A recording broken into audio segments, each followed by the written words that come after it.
pour arriver à changer cette société et comprendre la société dans laquelle on vit, où effectivement, tu grées un feu rouge à minuit, il n'y a pas une voiture ni quoi que ce soit, tu te fais arrêter, tu te prends un PV, alors que t'as pas causé de lèse ou t'as pas refusé la priorité ni quoi que ce soit, et pourtant tu vas te faire pruner. Voilà. Et tu vas dire non, on nous a volé à la naissance, tatati, tatata, tralali, tralala. Oui, non, là tu tombes dans l'homme de paille, le common law, patati, patata.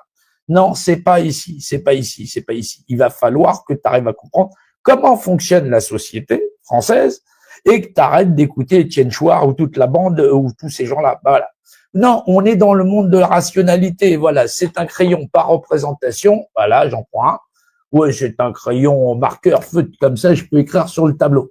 Oui, je fais des dessins. Je fais des dessins comme ça, les gens peuvent se rendre compte un petit peu schématisé dans la société comment ça fonctionne.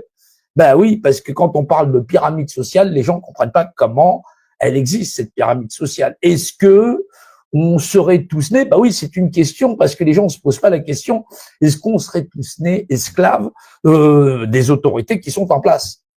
Oui, est-ce qu'elles ont le droit de nous pondre toutes les lois et nous asservir en disant non, mais c'est la loi, on a fait des décrets et tout ça, on t'a pas consulté.